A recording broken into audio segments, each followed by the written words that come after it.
Ladders are an important tool in gaining access to roofs, windows, and many other places that would otherwise be out of reach.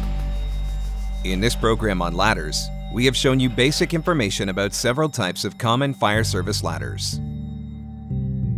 You have seen a definition of ladder terms used in the fire service, a description of various types of ladders, a discussion of ladder construction factors and maintenance, and a review of ladder selection and safe handling. The proper maintenance, selection, and use of fire service ladders is critical. Learning and training with each type of ladder used by your department will help ensure safe operations when you need one at the emergency scene.